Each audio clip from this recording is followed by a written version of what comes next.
Halo saudara-saudariku semuanya yang memperhatikan video ini. Pertama-tama saya ucapkan terima kasih banyak buat siapapun yang mau menonton video ini. Sekali lagi, terima kasih banyak kepada siapapun saudara yang mau menonton video ini. Nah, pada kesempatan ini langsung saja saya ingin membahas suatu tuduhan yang dilakukan oleh seorang yang mengaku pendeta dan cukup terkenal namanya di Indonesia, yang menuduh bahwa Unitarian adalah sesat. Ya. Jadi Unitarian itu adalah sebutan bagi orang-orang yang percaya bahwa Allah itu uno. Ya, Unitarian dari kata uno. Uno itu bahasa Itali, artinya satu atau tunggal atau esa atau one. Ya. Nah, jadi orang-orang yang percaya bahwa Allah itu tunggal atau Allah itu satu atau Allah itu uno, oleh pendeta ini disebut sebagai sesat. Nah, siapakah pendeta ini? Pendeta ini adalah penulis buku ini, saudara-saudariku. Pendeta ini cukup ternama, namanya Pendeta Stephen Tong, ya. Jadi di buku ini, buku Allah Tritunggal judulnya, Pak Tong ini sudah mengatakan bahwa Unitarian adalah sesat atau ajarannya sesat, yaitu tertulis di halaman 75. Jadi di halaman buku ini, halaman 75, Pendeta Stephen Tong mengatakan bahwa ajaran-ajaran sesat seperti disebutkan ini, Saksi Yehova, Mormon, Unitarian, Unification Church, dan teologi liberal, dan bla bla bla bla bla, ya dikatakan. Jadi saya membuat video ini dalam rangka menjawab tuduhan atau fitnahan Pendeta Stephen Tong terhadap Unitarian. Ya, jadi ini sebuah kesempatan atau hak jawab saya sebagai seorang Unitarian atau sebagai orang yang termasuk dikategorikan sesat atau dianggap sesat oleh Stephen Tong. Ya kan? Nah, jadi buku ini adalah buku Allah Tritunggal. Buku ini tertulis di atas seri pembinaan iman Kristen. Nah, nanti di video ini saya akan buktikan bahwa buku ini sebenarnya bukan seri pembinaan iman Kristen, tapi lebih tepat kalau dibilang ini seri penyesatan iman Kristen. Ya. Jadi Stephen Tong menuduh bahwa Unitarian sesat, tapi pada kesempatan ini saya akan buktikan pembuktian terbalik, bahwa doktrin yang diajarkan oleh Stephen Tong lah yang sebenarnya sesat. Nah, menariknya saudara-saudariku, buku ini ditulis sudah lebih dari 30 tahunan. Ya. Jadi terbitan pertamanya bisa dilihat di sini ya. Tahun 2000 tahun 1990. Ya. Terbit pertama kali. Dan buku ini cetakan tahun 2020. Jadi sudah persis 30 tahunan. Nah, jadi selama 30 tahun Stephen Tong sudah menyebarkan ini ke seluruh Indonesia, mengabarkan, menuduh, memfitnah bahwa Unitarian itu sesat karena tidak percaya Allah itu Tritunggal. Begitu katanya. Nah, pada kesempatan ini saya ingin membuktikan bahwa tuduhan-tuduhan seperti inilah yang sebenarnya sesat. Ya. Jadi sekali lagi di sini dikatakan seri pembinaan iman Kristen. Saya akan buktikan bahwa ini sebenarnya justru buku seri penyesatan iman Kristen. Mengapa? Langsung saja. Karena iman Kristen yang sesuai dengan Alkitab. Jadi kita ngomongnya Alkitab. Sola Scriptura. Dengan Alkitab ya. Karena ukuran benar salahnya seorang Kristen itu bukan katanya pendeta A, pendeta B, orang si profesor A, profesor B, doktor A, doktor B, bukan.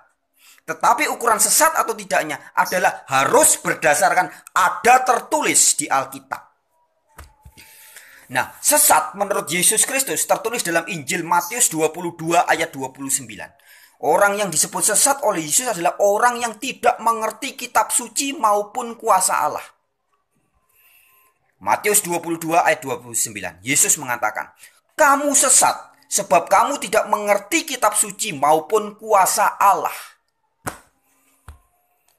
Nah, bagaimana dengan kitab suci atau Alkitab? Di Alkitab ini jelas.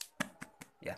Dari kitab Kejadian sampai kitab Wahyu, Perjanjian Lama dulu, Kejadian pasal 1 ayat 1 sampai kitab Maleaki pasal 4 ayat 6, seluruh kitab Perjanjian Lama itu tidak ada satupun yang mengajarkan bahwa Allah yang benar itu adalah Tritunggal. Nggak ada.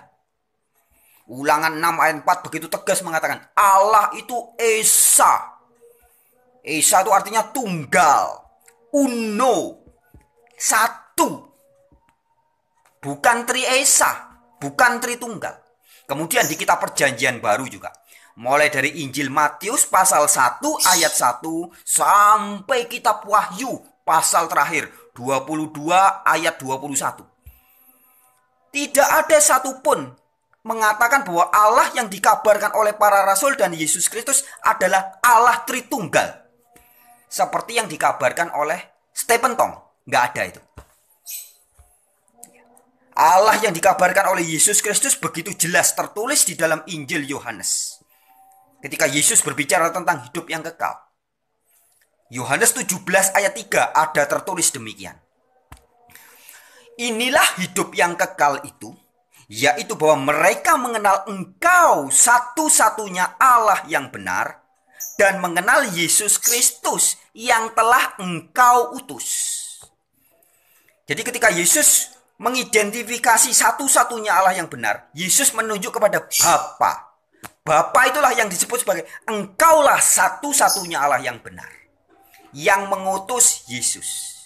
Jadi Yesus adalah utusan dari Allah yang benar itu. Yesus tidak pernah mengatakan, Engkaulah satu-satunya Allah yang benar, yaitu Tritunggal. Tidak pernah. Ya. Kemudian di dalam Injil Yohanes 20 ayat 17, Yesus Kristus juga begitu jelas mengatakan di depan para muridnya, sebelum terangkat ke surga, Yesus berkata, Aku akan pergi kepada Bapakku dan Bapamu, kepada Allahku dan Allahmu. Yohanes 20 ayat 17. Jadi Yesus mengidentifikasikan yang dia sebut sebagai Bapa itu adalah Bapanya Yesus dan juga Bapanya murid-murid. Allahnya Yesus dan juga Allahnya para murid. Jadi sama. Allahnya para murid adalah Allahnya Yesus. Itu sebabnya Yesus mengatakan Bapakku dan Bapakmu, Allahku dan Allahmu. Jelas. Kemudian para rasul, Rasul Paulus begitu jelas mengatakan di dalam 1 Korintus 8 ayat 6 dikatakan, namun bagi kita hanya ada satu Allah saja, yaitu Bapa, yang daripadanya berasal segala sesuatu, dan satu Tuhan saja atau satu Lord saja, satu pemimpin saja, yaitu Yesus Kristus, yang melaluinya segala sesuatu dijadikan. Jadi ketika Paulus mengidentifikasi siapa yang disebut sebagai Allah oleh Paulus, Paulus mengatakan Bapa. 1 Korintus 8 ayat 6. Bagi kita hanya ada satu Allah saja, yaitu Bapa. Paulus tidak pernah mengatakan dalam 13 surat-surat Paulus di Perjanjian Baru, tidak ada satupun Paulus mengatakan bagi kita ada satu Allah, yaitu Allah Bapa, Allah Anak, Allah Roh Kudus. Atau bagi kita hanya ada satu Allah saja, yaitu Allah Tritunggal. Seperti yang diajarkan oleh pendeta Stephen Tong. Tidak pernah. Dalam semua surat-surat Paulus, dalam 13 surat-surat Paulus, di salam-salam pembukanya, Paulus selalu mengidentifikasikan Allah sebagai Bapa. Paulus mengatakan, God and Father of our Lord Jesus Christ. Allah dan Bapaknya Tuhan kita Yesus Kristus. Jadi Allah itu diidentifikasi sebagai Bapaknya Yesus Kristus, atau Bapa sebagai Allahnya Yesus Kristus. God and the Father of our Lord Jesus Christ. Allah dari Yesus Kristus, Tuhan kita. Itulah Allah yang dikabarkan oleh Paulus. Paulus tidak pernah mengabarkan Allah itu Tritunggal, atau Triesa, atau Trinity, atau Trinitas. Tidak pernah. Maka kepada anak didiknya yaitu Timotius di 1 Timotius 2 ayat 5. Rasul Paulus tegas mengatakan, Allah itu satu atau Allah itu Esa. Dan Esa juga pengantara antara Allah dengan manusia, yaitu manusia Yesus Kristus. Jadi Allahnya Esa, pengantaranya Esa juga. Ya, tidak dikatakan Allahnya Tritunggal, pengantaranya ada 10 atau 1000, enggak. Allahnya satu, pengantaranya juga satu, yaitu Yesus Kristus. Itu iman Rasul Paulus. Nah, kalau di buku ini dikatakan iman Kristen. Iman Kristen yang benar adalah iman yang percaya kepada Kristus. Kristen itu berasal dari kata pengikut Kristus. Karena Kristen artinya memang pengikut Kristus. Nah, iman Kristen yang benar, iman Kristen yang sesuai dengan Alkitab adalah iman yang berasal dari kata-kata Kristus. Di mana ayatnya? Roma pasal 10 ayat 17. Iman timbul dari pendengaran akan firman Kristus. Sekali lagi, Roma 10 ayat 17. Iman timbul dari pendengaran, dan pendengaran akan firman Kristus. Jadi iman yang benar harus dengar atau tahu dari firman-Nya Kristus. Bukan tahu dari katanya dokter ini, dokter itu, pendeta ini, pendeta itu, bapak ini, bapak itu. Bukan. Tapi firman Kristus. Jadi segala sesuatu yang disebut sebagai iman tapi bukan berdasar dari mendengar firman Kristus, maka itu iman yang tidak alkitabiah. Sekali lagi, ini bukan pembinaan iman Kristen. Mengapa? Karena Allah Tritunggal yang dikabarkan. Sedangkan dalam iman Kristen yang sesuai dengan Alkitab, tidak pernah satu kali pun Yesus Kristus maupun para rasul maupun para nabi mengabarkan tentang adanya Allah yang Tritunggal. Tidak pernah. Baik di kitab perjanjian lama maupun kitab perjanjian baru. Tidak pernah ada satupun baik nabi, rasul maupun Yesus sendiri mengabarkan bahwa Allah yang dikabarkan adalah Tritunggal. Allah Bapa, Allah Anak, Allah Roh Kudus. Tidak ada itu. Ya. Kemudian di dalam bukunya Stephen Tong ini juga dia mengatakan Yesus adalah pribadi kedua dari Allah Tritunggal. Jadi dikatakan Kristus adalah pribadi kedua dari Allah Tritunggal. Di halaman 49. Ya. Kristus pribadi kedua Allah Tritunggal. Pernyataan ini adalah bukan pernyataan yang berasal dari Alkitab. Karena tidak pernah ada di Alkitab dikatakan bahwa Kristus adalah pribadi kedua dari Allah Tritunggal. Kristus itu artinya orang yang diurapi oleh Allah. Kristus sama dengan Mesias, orang yang dipilih oleh Allah, yang diurapi oleh Allah. Nggak pernah ada paham di dalam Alkitab bahwa Kristus adalah Allah itu sendiri. Nggak ada. Karena Kristus adalah orang yang diurapi oleh Allah. Sehingga pernyataan bahwa Kristus adalah pribadi kedua dari Tritunggal, ini jelas pernyataan yang melampaui Alkitab. Atau bukan berasal dari Alkitab, bukan bersumber dari firman Kristus. Nah, saudara-saudari, sebelum lanjut silahkan saudara-saudariku buka kitab Amsal pasal 30 ayat 6. Di situ ada tertulis, jangan menambahi firman-Nya, supaya engkau tidak ditegurnya dan dianggap pendusta. Sekali lagi ya, di dalam Amsal 30 ayat 6 dikatakan, jangan menambahi firman-Nya, supaya engkau tidak ditegurnya dan dianggap pendusta. Nah, jadi di dalam Alkitab tidak pernah ada kata Tritunggal. Maka orang-orang yang mengatakan bahwa Alkitab mengajarkan Tritunggal, itu namanya sudah menambahi firman-Nya. Maka orang-orang ini pasti akan ditegur oleh Allah. Dan oleh dunia juga dianggap sebagai pendusta. Guru-guru palsu. Ajaran-ajaran yang tipu muslihat. Bukan kebenaran Alkitab.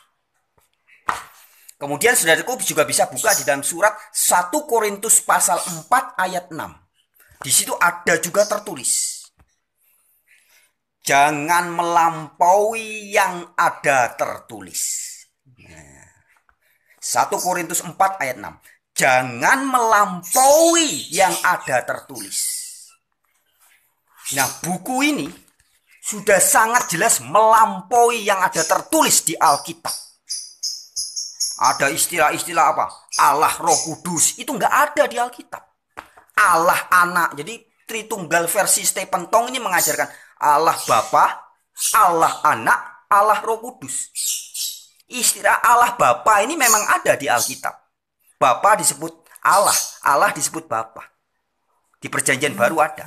Tetapi Allah Anak kepada Yesus maupun Allah Roh Kudus ini bukan ajaran kitab suci. Saya pernah hadir di satu seminar besar tahun 2007 bulan April tanggal 28 hari Sabtu di Semarang. Ada 3 pembicara besar, satu dari Bapak Hortensius dari Lembaga Alkitab Indonesia. Ada juga Romo Tom Jacobs almarhum, ya, guru besar emeritus lulusan Roma. Ada juga Profesor Dr. Banawiratmo. Pada kesempatan itu ketiga pembicara sepakat mengatakan bahwa yang mengatakan Allah Anak itu adalah hasil dari Konsili Nikea. Jadi istilah Allah Anak kepada Yesus itu bukan ajaran kitab suci, tapi itu hasil Konsili Nikea. Itu bukan Alkitab, itu bukan kitab suci. Kata Romo Tom Jacob, kata Profesor Bono, dan kata Hortensius dari Lembaga Alkitab Indonesia. Dan kita bisa teliti sendiri. Benar nggak apa yang dikatakan Romo Tom dan Romo Bono dan Hortensius? Apakah Alkitab mengajarkan Allah Anak? Tidak ada. Kalau istilah anak Allah, ada banyak bertaburan di Perjanjian Baru. Banyak orang yang bisa disebut sebagai anak Allah. Saudara-saudaranya Yesus disebut sebagai anak Allah. Orang-orang pembawa damai, orang-orang yang taat kepada Yesus disebut sebagai anak-anak Allah. Tapi istilah Allah Anak atau God the Son, jadi kalau sons of God itu banyak. Tapi kalau God the Son itu bukan Alkitab. Maka kembali lagi di 1 Korintus 4 ayat 6 tadi, jangan melampaui yang ada tertulis. Amsal 30 ayat 6. Jangan menambahi firman-Nya supaya engkau tidak ditegur dan dianggap pendusta. Jadi buku ini dengan tegas saya katakan, buku ini adalah buku yang ditulis oleh seorang pendusta. Menurut Amsal 30 ayat 6. Ya, menurut Amsal 30 ayat 6, buku ini sudah menambahi firman-Nya. Dan menurut 1 Korintus 4 ayat 6, buku ini sudah melampaui yang ada tertulis. Banyak sekali tulisan-tulisan di buku ini yang melampaui apa yang ada tertulis di Alkitab. Alkitab, Yesus Kristus dan para rasul tidak pernah mengajarkannya. Tetapi pendeta Stephen Tong nekat mengajarkannya. Dan dia mengklaim sebagai seri pembinaan iman Kristen. Padahal sebenarnya adalah seri penyesatan iman Kristen. Mengapa? Karena iman Kristen yang sejati harus berdasarkan ada tertulis di Alkitab. Semua yang mengaku Kristen tapi tidak berdasar kepada Alkitab, itu jelas Kristen palsu. Jelas, saudara-saudariku. Ya. Jadi, ini di video yang pertama. Nanti di video yang berikutnya saya akan ungkap mulai masuk. Stephen Tong memakai ayat-ayat secara eisegesis, ya. Jadi eisegesis itu adalah upaya memasukkan konsep yang sudah ada di pikiran. Jadi di dalam pikirannya pendeta Stephen Tong ini, Allah itu pasti Tritunggal. Maka dia mencari ayat-ayat Alkitab yang dianggap mendukung ajarannya. Itu namanya eisegesis. Ada konsep, ada ide, ada gagasan, nyari-nyari pembenaran dari ayat-ayat Alkitab. Dan itu cara membaca Alkitab yang salah dan sesat. Yang di dalam Matius 22 ayat 29 oleh Yesus dikatakan, kamu sesat sebab kamu tidak mengerti kitab suci maupun kuasa Allah. Nah, bagaimana yang benar? Membaca ayat-ayat kitab suci yang benar adalah dengan cara eksegesis. Eksegesis artinya kita membaca banyak ayat-ayat Alkitab, kemudian menarik kesimpulan, menarik pemahaman dari banyak ayat-ayat yang kita baca. Scriptura interpres scriptura. Ayat menjelaskan ayat, ayat menerangkan ayat. Ayat yang satu diterangkan ayat yang lain. Ayat yang satu dijelaskan ayat lain. Itu namanya scriptura interpret scriptura. Itulah cara eksegesis yang benar. Ekse, bukan eise. Kalau eise punya pikiran, punya konsep, kemudian nyari-nyari pembenaran. Oh, ini ayat yang bilang bahwa Yesus adalah Allah yang Maha Kuasa. Ini buktinya Yesus, Allah itu Tritunggal. Ini buktinya. Nanti di video yang kedua saya akan bongkar itu. Ya, tapi pada video yang pertama ini terima kasih sekali lagi buat semua teman-teman yang sudah mau menonton video ini. Nah, untuk siapapun yang menonton video ini yang mengaku sebagai Kristen, jika ada penyampaian kata-kata saya yang kurang berkenan atau dianggap menyinggung apapun deh kata-kata saya mohon maaf. Dan sebagai seorang Kristen, kita harus saling memaafkan sebanyak 70 kali 7 kali. Baik, teman-teman, saudara-saudariku, sekali lagi terima kasih ya buat yang menonton video ini. Sampai jumpa di video berikutnya. Haleluya. Halo semuanya, jumpa lagi dalam channel saya Wartawan Injil ya. Langsung saja, terima kasih banyak kepada siapapun yang bersedia menonton video ini. Nah, video ini adalah video kedua dari jawaban saya menanggapi bukunya yang ditulis oleh Stephen Tong ya, berjudul Allah Tritunggal. Ya, jadi bagi teman-teman atau siapapun yang belum menonton video yang pertama yang menjawab buku ini, harap menonton terlebih dahulu, baru nonton yang ini. Ya, sekali lagi, yang belum menonton bagian yang pertama, harap menonton bagian yang pertama dulu supaya tidak gagal paham, ya. Baik, kita mulai. Kemarin di bagian pertama saya sudah mengatakan bahwa buku ini berisi tentang tuduhan atau saya sebut sebagai fitnah dari penulisnya terhadap Unitarian. Ya, jadi di halaman 75 Pak Tong dalam buku ini mengatakan bahwa Unitarian itu sesat. Karena Unitarian tidak percaya Allah Tritunggal. Ya.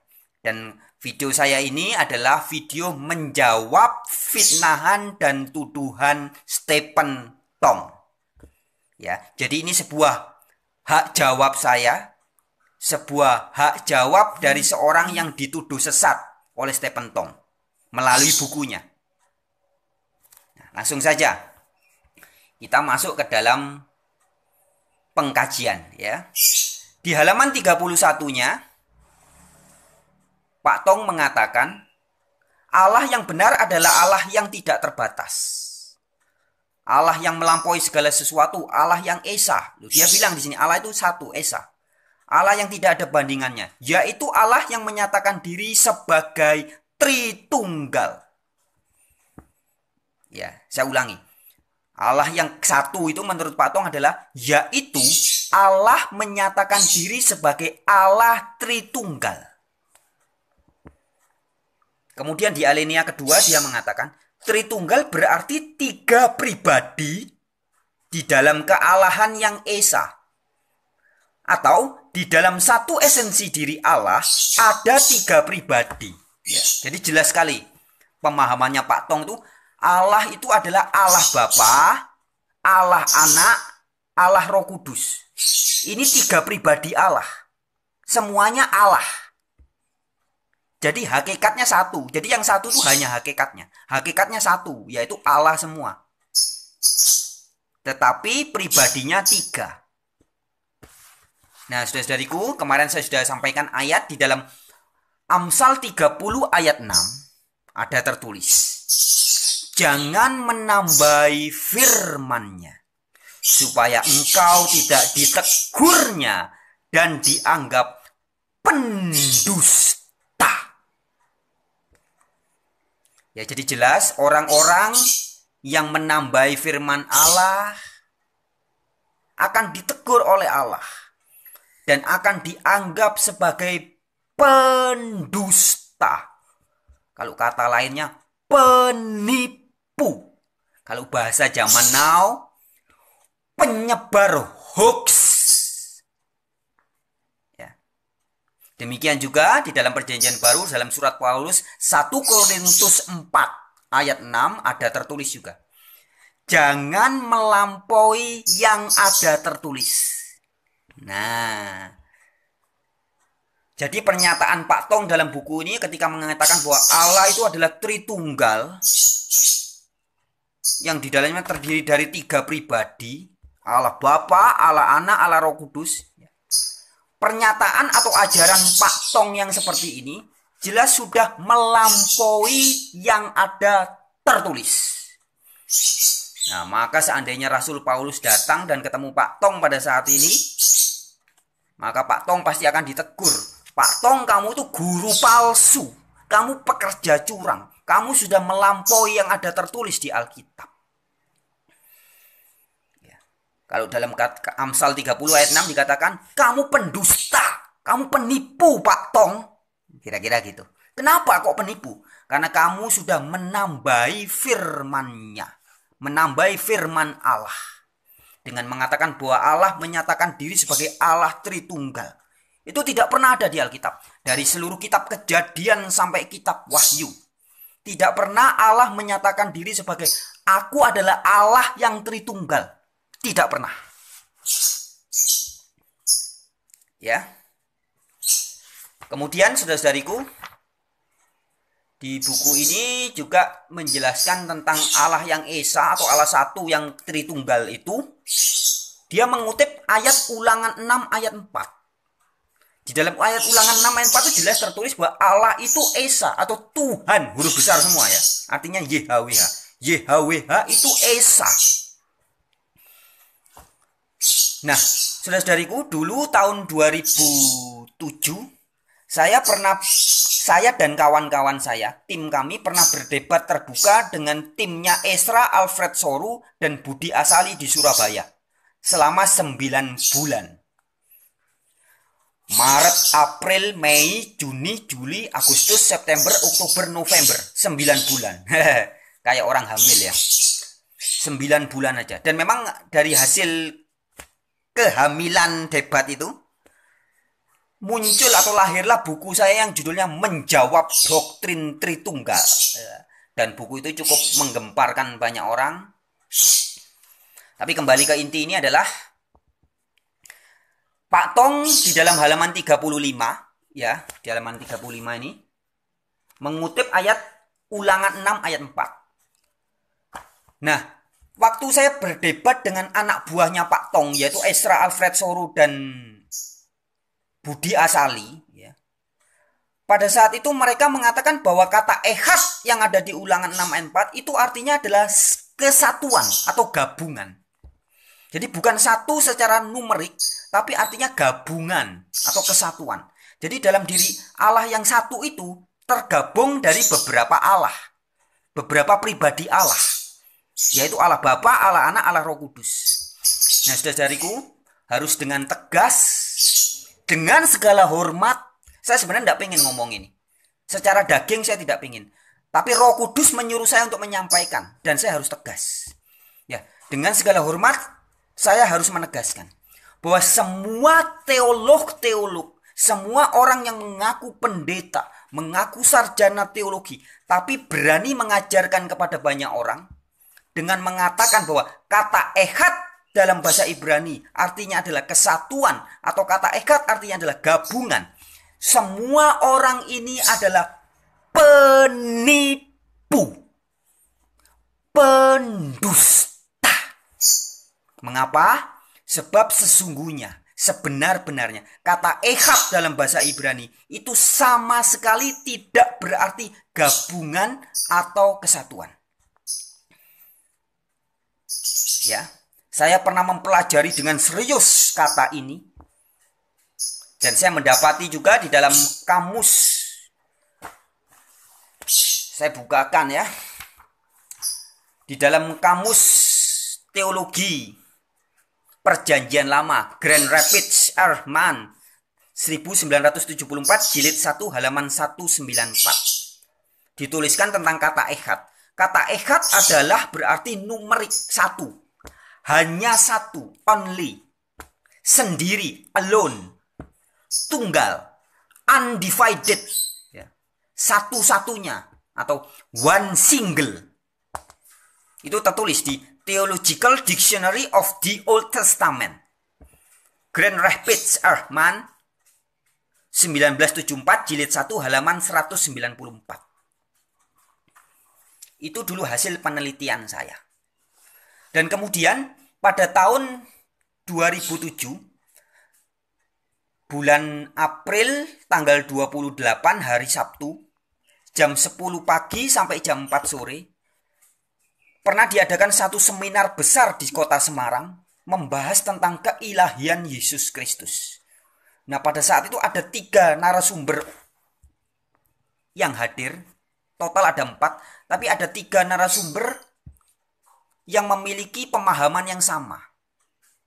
Yaitu Romo Tom Jacobs, SJ, emeritus ya, dosen dan Romo dan guru besar ahli dogma, ahli kitab suci, paham bahasa Ibrani, bahasa Yunani, bahasa Belanda karena dia orang Belanda, bahasa Inggris, bahasa Indonesia, dan beberapa bahasa lainnya. Romo Tom pada saat itu begitu jelas mengatakan bahwa kata ehad itu artinya numerik tunggal, satu mutlak, bukan gabungan dan bukan kesatuan. Kemudian pembicara kedua juga gitu, Profesor Dr. Bono Wiratmo, sama pendapatnya dengan Romo Tom tentang ehad. Bahkan ketika oleh penanya dicecar beberapa kali Romo Tom jelas-jelas mengatakan satu, beneran satu ehad, bukan kesatuan. Begitupun pembicara ketiga Hortensius Florimon Mandaru SSL gelarnya. Ya, dia adalah ketua pembina penerjemah Lembaga Alkitab Indonesia pada saat itu. Ya, pada saat itu Pak Hortensius juga mengatakan ehad itu satu mutlak. Jadi secara tata bahasa, saudara-saudariku, jelas kata ehad dalam bahasa Ibrani artinya satu mutlak. Nah, kemudian kalau saudara-saudariku masih belum percaya secara bahasa ya, saudara-saudari bisa langsung tanya orang Ibrani atau orang Yahudi sendiri. Satu itu apa? Ehad itu artinya satu atau kesatuan atau gabungan. Nah, di Indonesia ini kalau tidak ketemu orang Yahudi, saya punya satu teman yang ahli bahasa Ibrani paling jago zaman now. Ya, jadi yang pintar bahasa Ibrani di Indonesia ini ada banyak. Tapi salah satu yang dianggap paling jago, paling pintar pada saat ini, ada satu. Yaitu namanya Mas Muhammad Ali. Namanya, saya dulu pernah satu organisasi dengan dia beberapa belas tahun yang lalu. Kami tergabung di Puseta, Pusat Studi Etnis dan Agama. Ya, saya memanggilnya Mas Ali, tapi sekarang beliau lebih terkenal dengan nama Ustadz Menachem Ali. Ya, jadi Ustadz Menachem Ali ini salah satu orang yang paling jago dalam bahasa Ibrani di Indonesia pada saat ini. Terakhir saya kontak dengan dia pernah menghubungi saya tahun 2012 atau tahun 2013, saya agak lupa. Dia menghubungi saya pada saat itu dia mau menerbitkan bukunya dan dia minta saya untuk memberikan pengantar, kata pengantar. Tapi pada saat itu saya lagi sibuk waktu itu di Bali, saya lagi jadi tukang masak ya. Jadi saya jadi chef. Saya kerja di salah satu restoran yang bisa dibilang terbaik di Indonesia. Di Bali pada saat itu sibuk, jadi pagi, siang, malam tuh sibuk, setiap hari capek. Jadi saya tidak bilang, ya nanti saya kasih kalau sempat mas, tapi saya tidak sempat. Itu terakhir saya kontak beliau. Jadi saudara-saudari bisa tanya langsung sama Pak Menachem atau Pak Muhammad Ali, sekarang namanya Menachem Ali ini. Apakah kata ehad artinya satu atau kesatuan? Ya. Tapi jelas kalau secara literal dan secara yang sebenar-benarnya, ehad artinya satu, mutlak tunggal. Ehad sebenarnya adalah bahasa sehari-hari, seperti kalau kita dalam bahasa Indonesia mengatakan kata satu.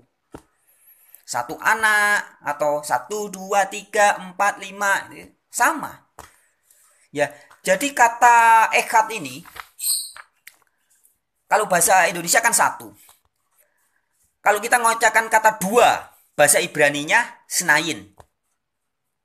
3, shalos. 4, arba. 5, kamsah. 6, sisa. 7, sifa. 8, smona. 9, tisa. dan seterusnya, ya.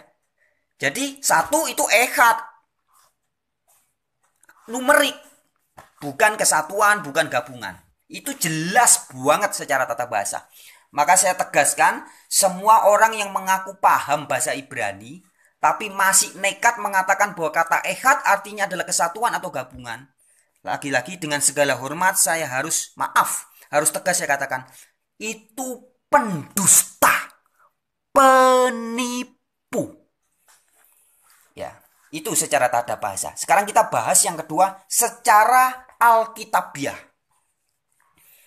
Jadi saudara-saudariku, ketika kita membaca ayat-ayat Alkitab, itu metode yang terbaik atau yang paling benar adalah kita harus memahami metode scriptura, interpres scriptura.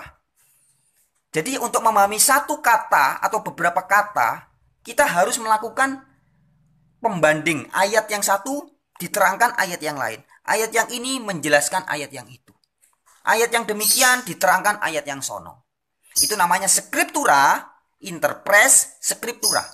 Ayat diinterpretasikan oleh ayat. Jadi misalkan, sebelum kita masuk ke kata ehad ya, saya kasih contoh. Ketika kita ketemu kata anak Allah, kemudian jangan langsung ditafsirkan, loh itu Allah beranak. Hayo bidannya siapa? Jangan begitu. Itu salah. Yang benar adalah kita harus melihat maksud anak Allah iki opo menurut Alkitab. Maka kita buka ayat menjelaskan ayat. Kita teliti ayat-ayatnya. Nah, kita ketemu. Di Alkitab ada tertulis banyak sekali tentang anak Allah.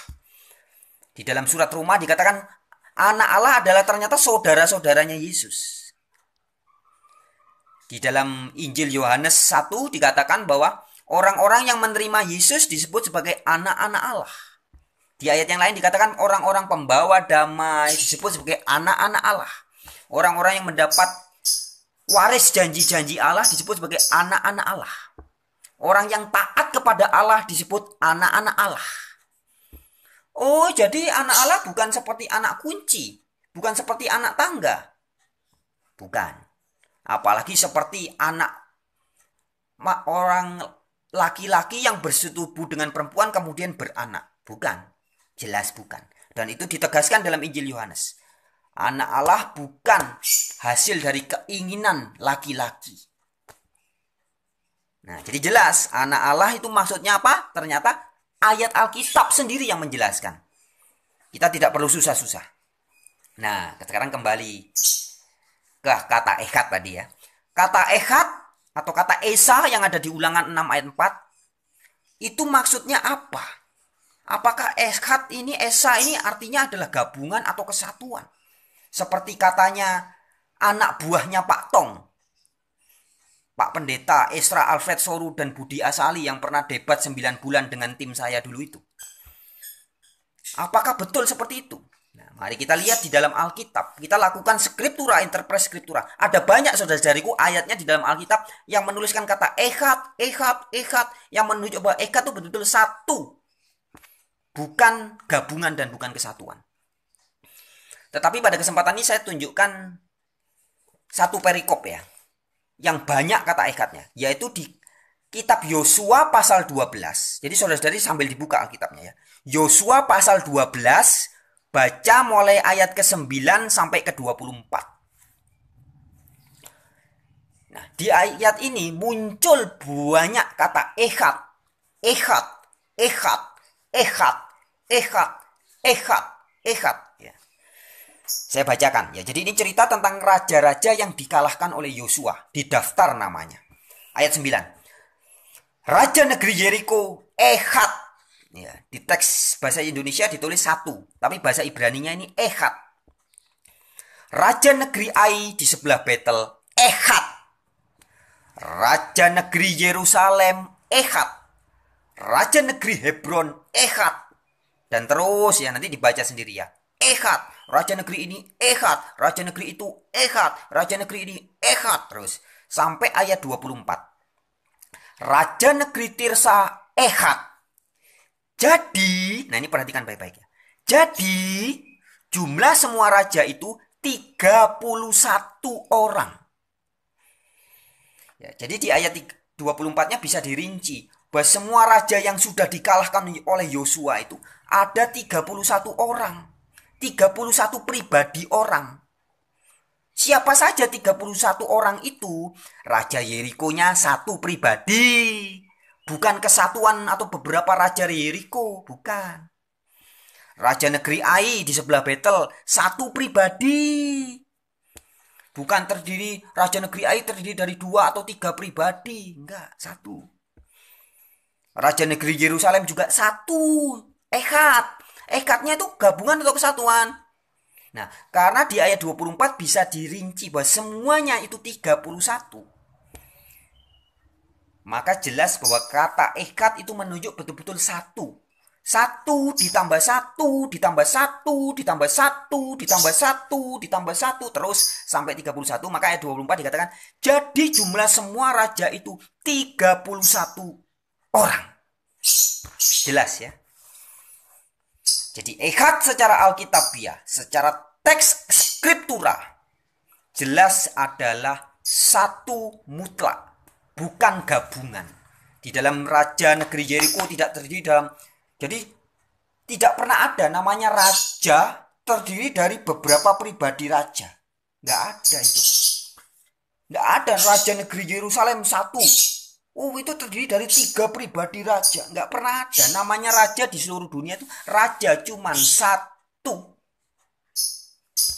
Ya, begitupun ketika kata ekad dipakai untuk mengatakan kepada Allah. Allah atau Tuhan atau YHWH itu ekad. Ya berarti satu pribadi. Tidak terdiri dari kesatuan. Itu penjelasan tentang kata ekad. Kemudian sekarang kita masuk ke, ini ada banyak sebenarnya, tapi saya pilih yang penting-penting aja ya. Sebutan Elohim nanti di next video aja. Sekarang saya akan bahas di halaman 49. Di halaman 49 bukunya Pak Tong ini mengatakan bahwa Kristus pribadi kedua Allah Tritunggal. Saudara-saudariku, ini jelas pernyataan yang kalau ditinjau dari Amsal 30 ayat 6 apa? Menambahi firman Allah.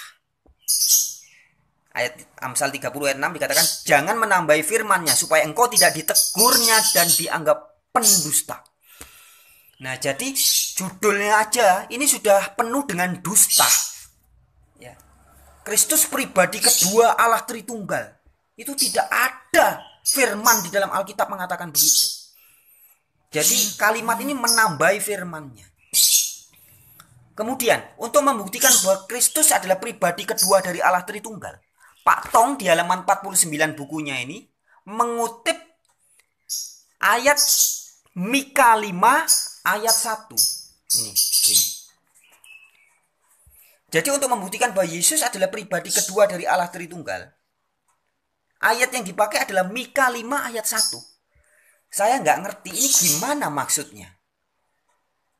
Karena ayat Mika 5 ayat 1 sama sekali tidak menjelaskan bahwa Kristus atau Yesus adalah pribadi kedua dari Allah Tritunggal. Nggak ada.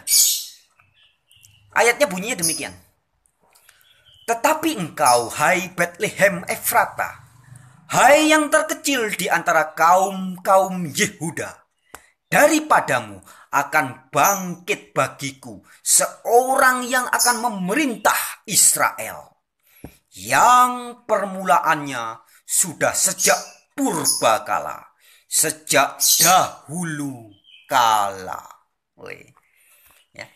Jadi betul bahwa kelahiran Yesus ini sudah direncanakan sejak purbakala, sejak dahulu kala. Akan lahir di Bethlehem. Ya, jadi sejak Adam dan Hawa jatuh dosa, kemudian Allah berfirman kepada ular itu, maka ular itu dijanjikan nanti akan dikalahkan oleh keturunan dari perempuan. Nah, jadi janji kedatangan Kristus itu sudah purbakala, sejak zaman old, zaman dahulu kala. Dan ini tidak dikatakan di dalam ayat ini bahwa yang datang itu adalah pribadi kedua dari Allah Tritunggal. Nggak ada. Dan saudara-saudariku, menariknya, saudara-saudari buka Alkitabnya ya. Mika pasal 5, baca ayat 1-nya, tapi jangan selesai di situ. Baca juga ayat sampai ayat 3. Ini tidak diungkap oleh Pak Tong dalam bukunya ini. Karena kalau ditulis sampai ayat 3 akan ketahuan bahwa pernyataan Pak Tong ini benar-benar, sekali lagi maaf, dusta atau penipuan. Ya, maka kemarin saya katakan saudara-saudariku bahwa di dalam bukunya depannya ini, depan bukunya Pak Tong ini dikatakan seri pembinaan iman Kristen. Ya, saya katakan suatu saat buku ini akan tidak lagi dianggap sebagai pembinaan iman Kristen. Tapi ini seri penyesatan iman Kristen. Karena iman Kristen yang sejati, Kristen artinya pengikut Kristus. Jadi harus percaya semua kata-kata Kristus. Dan Kristus tidak pernah mengatakan Allah itu Tritunggal. Lanjut, tadi sampai mana? Mika 5 ya. Sudah dibuka Alkitabnya? Mika 5 ayat 1 tadi sudah kita baca. Terus ayat 3-nya, nanti ayat 2 dibaca sendiri. Ayat 3-nya langsung ditulis demikian. Maka, ya jadi yang dikatakan Bethlehem Efrata akan bangkit, akan lahir itu. Ayat 3-nya. Maka ia akan bertindak dan akan menggembalakan mereka dalam kekuatan Yahweh. Dalam kemegahan nama Yahweh Allahnya. Perhatikan baik-baik. Sekali lagi. Nah, Mika 5 ayat 3-nya. Di ayat 1-nya dikatakan akan lahir seorang anak di Bethlehem Efrata, keturunan Yehuda, dan kita tahu itu adalah Yesus ya. Dan di ayat 3-nya katakan orang itu akan bertindak dengan kekuatan Yahweh. Jadi bukan bertindak atas kekuatannya sendiri. Ini persis kesaksian Yesus dalam kitab Injil. Aku datang bukan atas kehendakku sendiri. Di Injil Yohanes 5 Yesus mengatakan, aku tidak bisa berbuat apa-apa dari diriku sendiri. Di Matius 28 Yesus mengatakan, aku diberi kuasa oleh Allah. Nah, di Mika 5 ayat 3 ini dikatakan, ia datang dalam kekuatan Yahweh. Jadi bukan kekuatannya sendiri ya. Dia datang dalam kekuatan Yahweh, dalam kemegahan nama Yahweh Allahnya. Kalau dalam Alkitab bahasa Inggris, His God. Allahnya. Jadi Yesus datang itu dalam nama Allahnya. Siapanya itu? Nya itu adalah Allahnya Yesus, yaitu Yahweh. Jadi yang datang itu bukan pribadi kedua dari Allah yang Tritunggal, bukan. Tapi utusan dari Allah. Yang lahir di Bethlehem Efrata itu adalah orang yang datang dalam kemegahan nama Yahweh. Siapa Yahweh? Allahnya orang itu. Siapa orang itu? Yesus Kristus. Jadi Yesus Kristus datang dalam kekuatan kemegahan Allahnya. Bukan dalam kemegahannya sendiri. Jelas ya. Dan ini tidak diungkap dalam bukunya Pak Tong ini. Jadi jelas ayat Mika 5 ayat 1 yang dipakai oleh Pak Tong sebagai membuktikan bahwa Yesus adalah pribadi kedua dari Allah Tritunggal. Ini hanya hoax. Bukan ajaran Alkitab. Kemudian saudariku, di halaman berikutnya, halaman 50. Wih, ini parah juga saudariku. Di halaman 50, tadi Mika 5 ayat 1, halaman 49. Sekarang halaman 50, Pak Tong untuk membuktikan bahwa Yesus adalah Allah yang Maha Kuasa. Dia mengutip ayat Yesaya 9 ayat 6.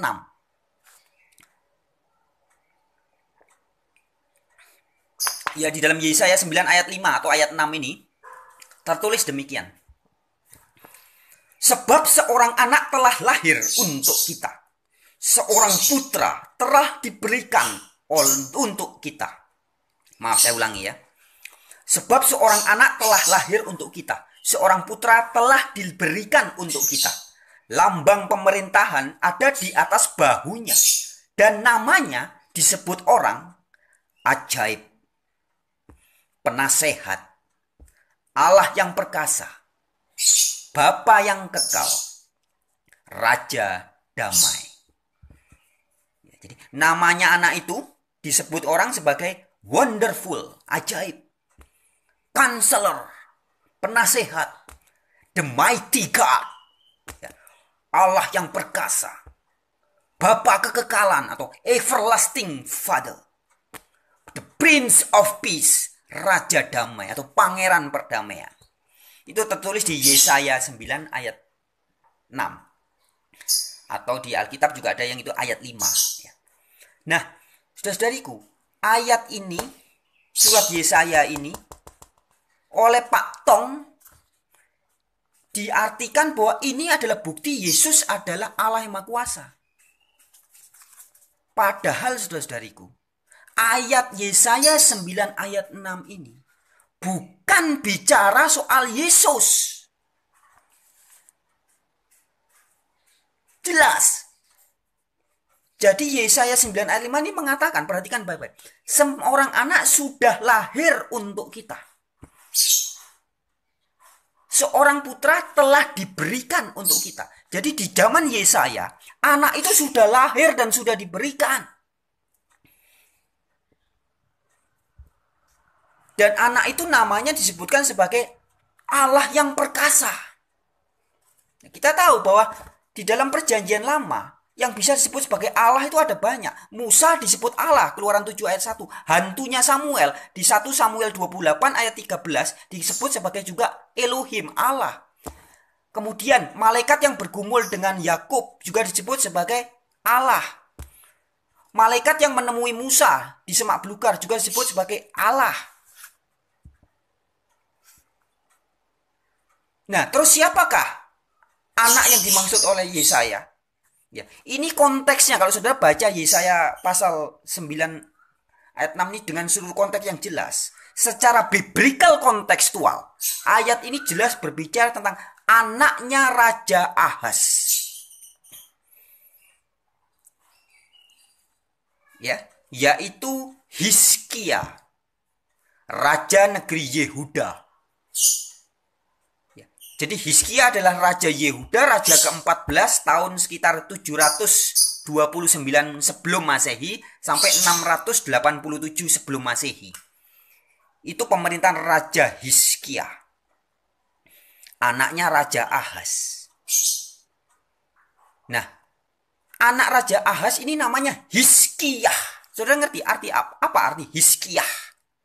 Hizki itu artinya kekuatan atau powerful atau perkasa.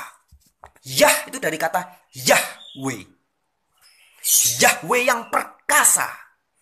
Maka di sini dikatakan namanya akan disebutkan orang Allah yang perkasa. Hizkiyah. Bukan disebutkan namanya Yehosua. Kalau Yehosua artinya Yahweh menyelamatkan. Yesus itu artinya Yahweh menyelamatkan. Joshua penerusnya Musa juga artinya Yoshua, Yahweh menyelamatkan. Kalau Hizkiyah artinya adalah Yahweh yang perkasa, Allah yang perkasa. Jadi anak ini berbicara tentang anaknya Raja Ahaz. Namanya disebutkan orang juga apa? Bapa yang kekal. Yesus di perjanjian baru tidak pernah disebut sebagai Bapa. Bapa itu adalah Allahnya Yesus. Nah, kenapa Hizkia disebut sebagai Bapa yang kekal? Saudara-saudariku, di dalam budaya Yahudi, orang memakai nama Allah itu ada banyak. Ada Yesaya, Yahweh keselamatan artinya. Yesaya. Nabi Yesaya itu bukan berarti Yahweh yang menjelma menjadi manusia, bukan. Meskipun namanya mengandung nama Yahweh. Begitupun Yeremia. Ada juga Sefanyah, Obayah. Nabi-nabi perjanjian lama banyak sekali yang namanya mengandung kata Yahweh. Ada juga yang mengandung kata El atau Elohim, artinya Allah. Daniel itu artinya Allah hakim atau Allah yang maha adil. Bukan berarti orang yang namanya Daniel, Pak Daniel, itu adalah hakim atau Allah yang maha adil. Bukan, itu adalah nama. Ada juga Yehezkiel. Yehezkiel itu artinya adalah Allah yang menguatkan, El yang menguatkan. Ada juga Ismail, Allah yang mendengarkan.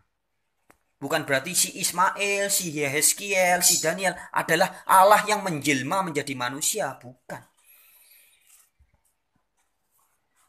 Nah, kemudian juga bagaimana dengan Bapa? Ya, di dalam bahasa Ibrani itu ada orang pakai nama Bapa, ada Abihud.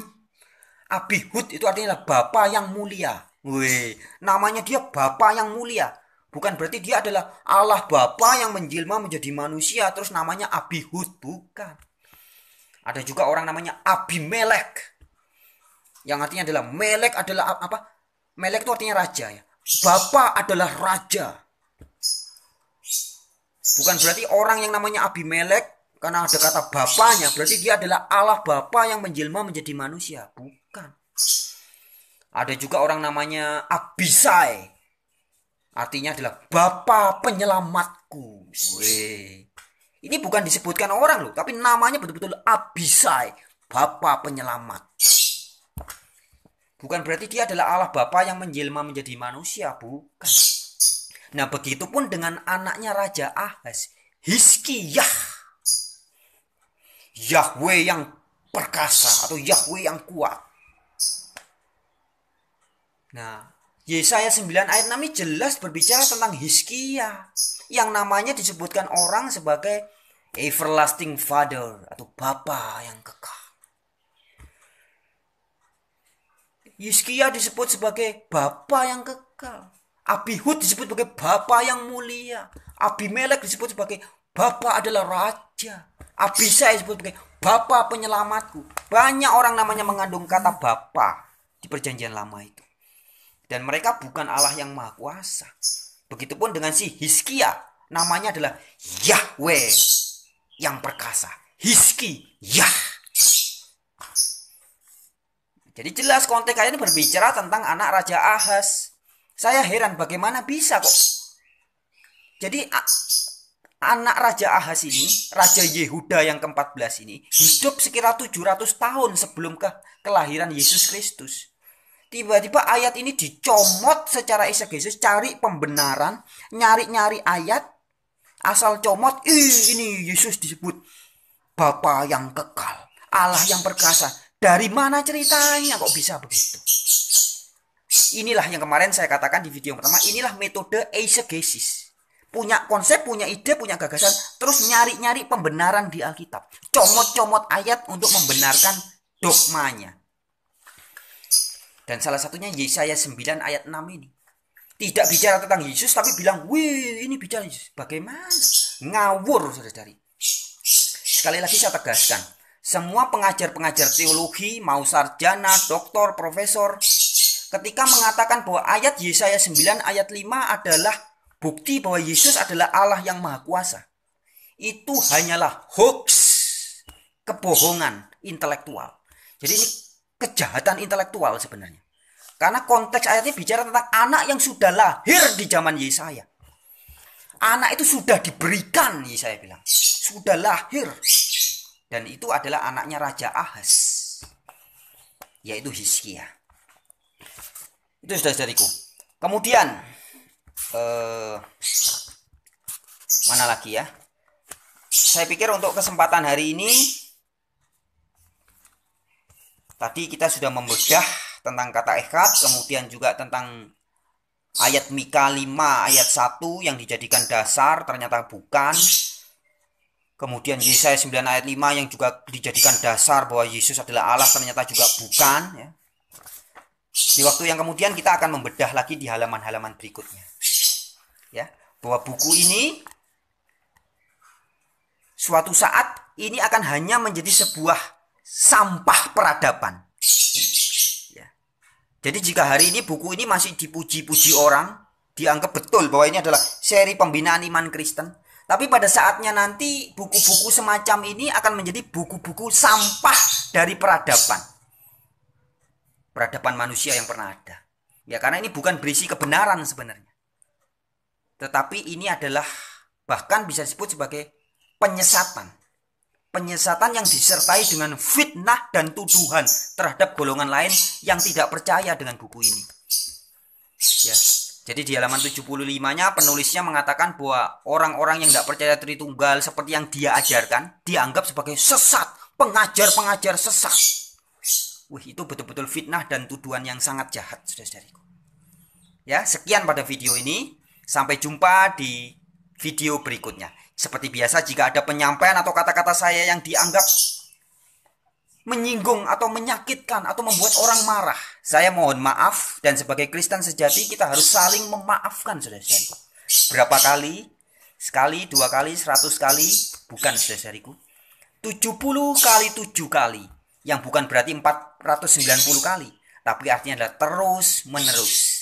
Sekian. Haleluya. Terpujilah Yahweh, Bapaknya Yesus, Allahnya Yesus, dan juga Allah saya. Amin. Shalom semuanya. Terima kasih buat yang mau menonton video ini. Selamat datang kembali di channel Wartawan Injil. Ya, langsung saja pada kesempatan ini. Ini adalah video ketiga dari seri menjawab fitnahan dan tuduhan Stephen Tong. Ya, jadi dalam buku tulisannya ini Stephen Tong yang berjudul Allah Tritunggal, Stephen Tong sudah menuduh orang-orang Unitarian. Di dalam halaman 75 buku ini ditulis bahwa orang-orang Saksi Yehova, Mormon, Unitarian, Unification Church, dan beberapa kelompok lainnya oleh Stephen Tong dikatakan sebagai sesat. Dianggap sesat sebab oleh Stephen Tong dianggap tidak sesuai dengan ajaran Tritunggal yang diajarkan oleh Stephen Tong. Ya. Nah, buku ini sudah terbit sejak tahun 1990, bulan Juni.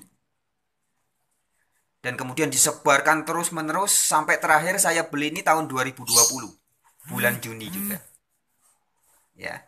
Jadi buku ini sudah disebarkan selama 30 tahun lebih, menyebarkan fitnah dan tuduhan kepada orang-orang Unitarian. Unitarian adalah orang-orang yang percaya bahwa Allah itu uno. Unitarian, sebutan dari pengikut-pengikut orang yang percaya kepada Allah yang uno, atau satu, atau esa, atau tunggal. Bukan Tritunggal. Nah, bagi saudara-saudari atau teman-teman yang menonton video ini, yang belum menonton bagian kedua dan bagian pertama, harap terlebih dulu tonton dulu yang bagian pertama dan kedua.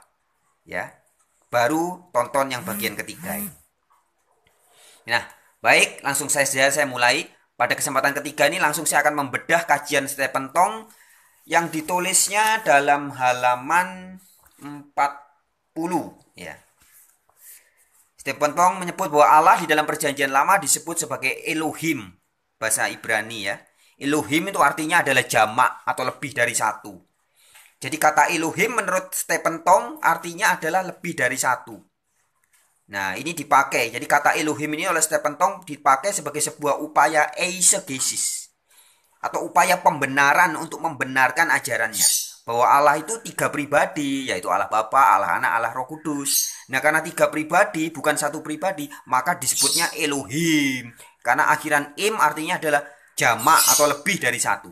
Begitu doktrin atau pengajaran yang terus-menerus diajarkan oleh Stephen Tong kepada banyak sekali orang. Nah, pada kesempatan ini mari kita bongkar bahwa ini hanyalah sebuah dalih dan ketidakjujuran sebenarnya. Atau kalau dengan kata tegas kita katakan ini sebuah kebohongan. Kebohongan intelektual. Ini termasuk kejahatan intelektual. Karena menyebarkan ajaran yang tidak benar. Nah, tentang kata Elohim nih saudara-saudariku, sebenarnya di dalam bahasa Ibrani bukan berarti jamak atau lebih dari satu. Bukan. Ya. Tetapi akhiran im pada kata Elohim ini artinya adalah keagungan atau kebesaran. Ya, sekali lagi saya tegaskan bahwa akhiran im pada kata Elohim itu sebenarnya bukan berarti jamak atau lebih dari satu. Jadi bukan bentuk plural. Ya. Bukan suatu bentuk kemajemukan. Tapi ini suatu bentuk pengagungan atau memuliakan atau suatu bentuk kebesaran. maka disebut sebagai Elohim. Ya. Nah, contoh kata di dalam bahasa Ibrani yang juga memakai akhiran im, yang juga berarti mulia atau besar atau agung, itu seperti misalkan orang menyebut langit. Langit disebut sebagai samayim. Ada imnya. Samayim, karena langit itu agung dan besar dan mulia. Kemudian di bahasa Ibrani ada juga orang menyebut wajah. Seperti wajah saya ini satu. Dalam diri satu manusia ini tidak dalam satu wajah, tidak terdiri dari beberapa wajah atau beberapa pribadi wajah yang lain, tidak. Wajah dalam bahasa Ibrani disebut sebagai panim, ya, panim. Ada akhiran imnya. Mengapa? Karena wajah adalah bagian anggota dari tubuh manusia yang dianggap paling mulia atau sangat mulia, agung, besar. Maka disebut dengan akhiran im, yaitu panim.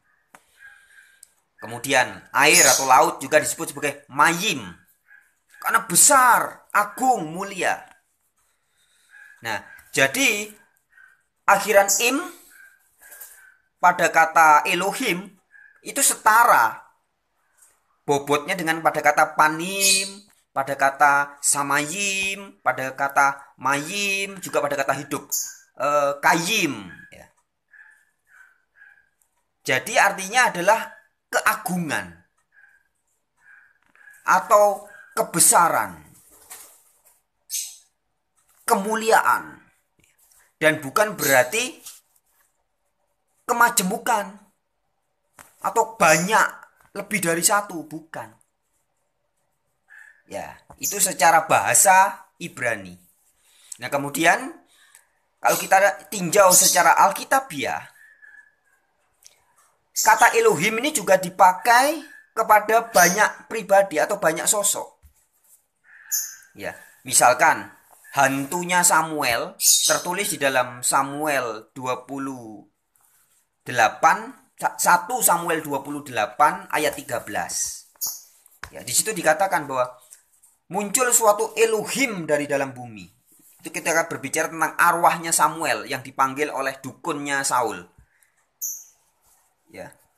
Jadi Saul meminta pertolongan seorang perempuan dukun untuk memanggil arwahnya Samuel. Kemudian dikatakan muncullah suatu Elohim. Nah, jadi satu di situ arwahnya Samuel yang disebut sebagai Elohim itu cuma satu pribadi, satu sosok, tidak terdiri dari beberapa hantu-hantu, tidak. Kemudian kata Elohim juga dipakai dalam menyebutkan dewa-dewa bangsa lain, ya. Jadi misalkan dewa-dewa bangsa di sekitar Israel dikatakan Dagon.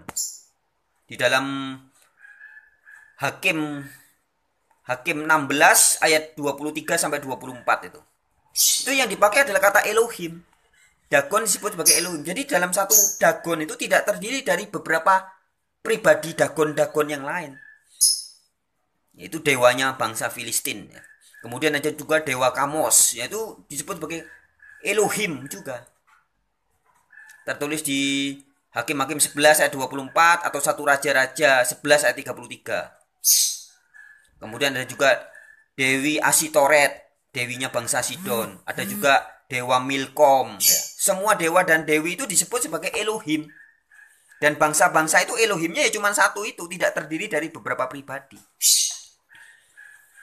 Kemudian contoh yang lain, Musa di dalam Keluaran 7 ayat 1 juga dikatakan sebagai Elohim.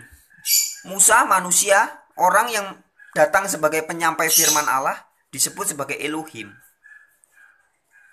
Nah, di Keluaran 7 ayat 1, ketika Musa disebut sebagai Elohim, kita semua tahu bahwa Musa itu tidak terdiri dari beberapa pribadi.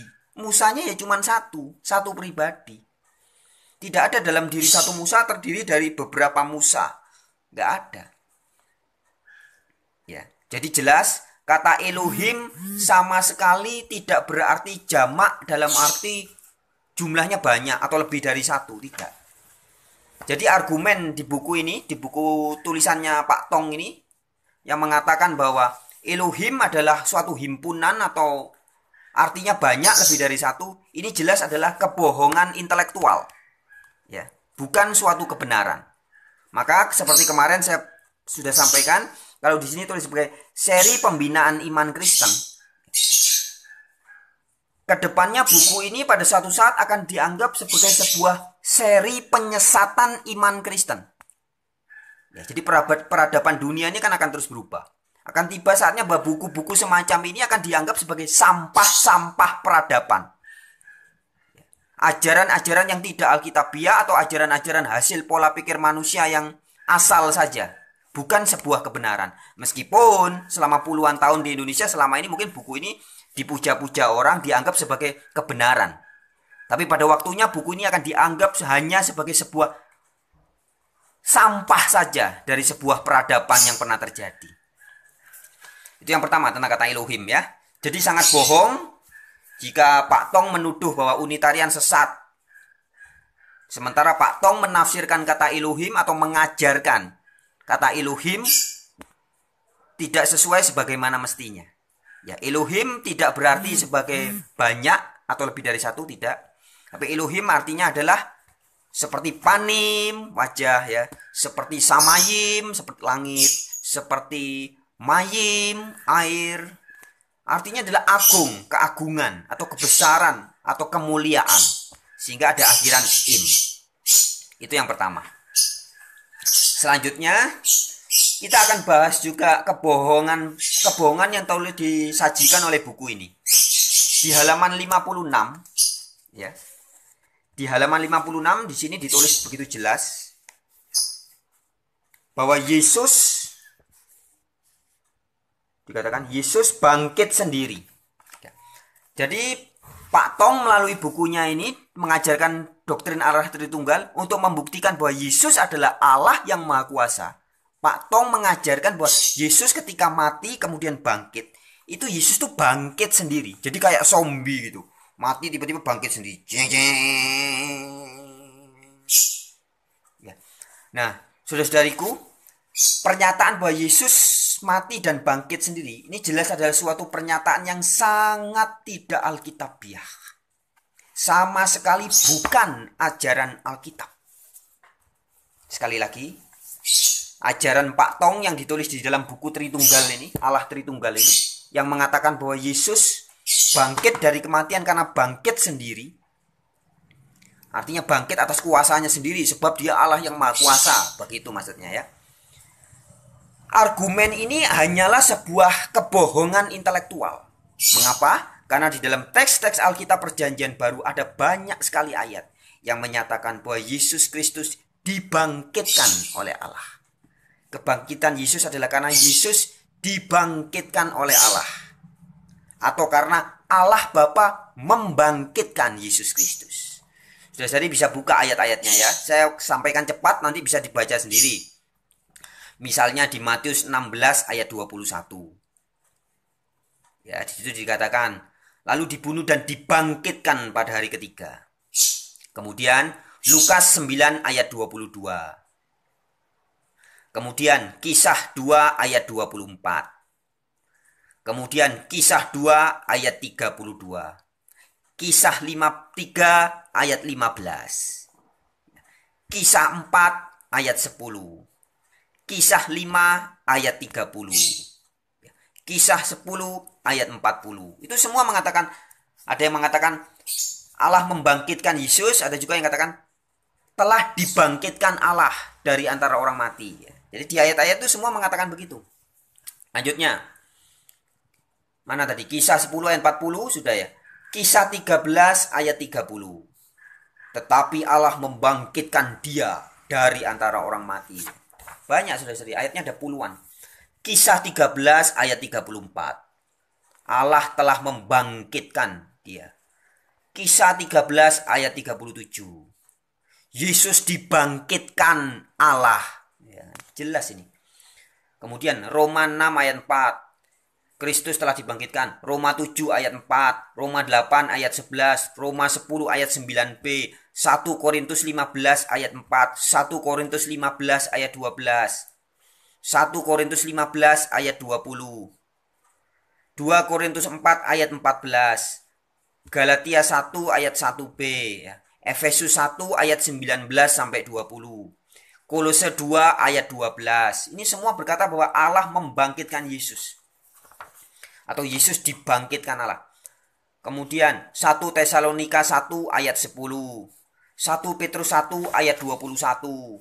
1 Petrus 3 ayat 18. Ya. Tadi ayat-ayat yang saya sampaikan sekitar 24 atau 25 ayat itu.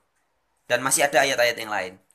Bisa dicari sendiri saudara-saudariku ya. Jadi di seluruh kitab perjanjian baru tidak pernah dikatakan bahwa Yesus bangkit sendiri dengan kuasanya. Karena dia adalah Allah yang maha kuasa. Enggak ada.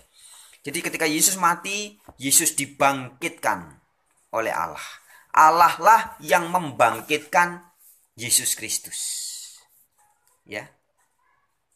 Mau tidak dibiarkan berkuasa, ada tertulis ya. Mau tidak dibiarkan berkuasa, tetapi Allah membangkitkan dia dari antara orang mati. Nah, jadi jelas klaim dalam buku ini halaman 50 berapa tadi? 56 ya. Bahwa Yesus bangkit sendiri. Ini jelas-jelas suatu kebohongan intelektual. Nah, saudara-saudariku, adalah satu hal yang saya sudah banyak sekali bertemu, berdialog dan berdebat dengan guru-guru pengajar Trinitas ya. Dari tahun 2096, 97, mulai tahun 98. Tahun 1998 dulu saya pernah menjadi pengajar Trinitas selama 2 tahun sampai tahun 2000. Ya, kemudian setelah itu saya sering berdialog dan berdebat dengan banyak orang, pendeta maupun teolog-teolog. Dari tahun 2000 sampai sekarang, entah sudah berapa ratus atau berapa ribu orang. Selalu semuanya, jadi 100% ya, bukan 99,9 bukan, tapi 100% dari semua pengajar-pengajar Tritunggal selalu mengajarkan doktrinnya dengan kebohongan. Bukan dengan kejujuran, tapi dengan kebohongan. Sama juga persis dengan apa yang dilakukan oleh Pak Stephen Tong ini. Ya, kalau saudara melihat dengan jelas kemarin di video yang pertama dan yang kedua, saya sudah buktikan juga kebohongan-kebohongannya. Dan di video yang ketiga ini juga tadi sudah saya buktikan tentang kata Elohim. Terus yang kedua tentang kebangkitan Yesus. Ya. Jadi memang doktrin Tritunggal atau Trinitas ini sejak 1500 lebih tahun yang lalu, sejak pertama kali muncul, itu diajarkan, disebarluaskan dengan ketidakjujuran. Serta juga kadang-kadang disertai dengan kekerasan dan kejahatan. Para pengajar Trinitas, gereja-gereja zaman masa kegelapan dulu, sering memaksakan orang untuk percaya kepada Trinitas atau Tritunggal. Bahkan pernah yang ada yang namanya Michael Servetus dibunuh ya, karena tidak percaya atau karena menolak keras doktrin Tritunggal. Dan yang bunuh itu adalah John Calvin. John Calvin itu adalah pujaan, tokoh pujaannya Stephen Tong, penulis buku Allah Tritunggal ini. John Calvin, Stephen Tong adalah pengikut gereja Reform atau pengabar Reform. Ya, Reform ini adalah pengikut Calvin, maka mereka menyebut diri sebagai Calvinis. Nah, jadi nenek moyang yang dikagum-kagumi oleh mereka ini, dia adalah seorang pembunuh sadis, yaitu John Calvin yang sudah membunuh dengan cara membakar hidup-hidup. Jadi Michael Servetus itu dibakar hidup-hidup. Saudari, kalau nggak percaya dengan saya, silakan baca semua buku sejarah gereja. Atau kalau zaman now gampang, tinggal klik, buka di YouTube atau cari di Google. Banyak sekali yang membahas tentang kejahatan John Calvin ketika membunuh Michael Servetus ini. Ya, jadi saudara-saudariku, pada kesempatan video ini saya menyampaikan 2 hal itu. Sampai jumpa di video berikutnya. Seperti biasa, jika ada penyampaian dari kata-kata saya yang mungkin dianggap kurang berkenan atau kurang elok atau seperti apalah, saya mohon maaf. Dan jika saudara-saudari adalah seorang Kristen, kita harus saling memaafkan 70 kali 7 kali. Jangan kemudian marah, dendam, apalagi sampai membunuh seperti yang dilakukan oleh Calvin, si penjahat itu ya, yang sudah membunuh orang yang tidak mau ikut ajarannya. Jangan jadi seperti itu. Tuhan Yesus memberkati.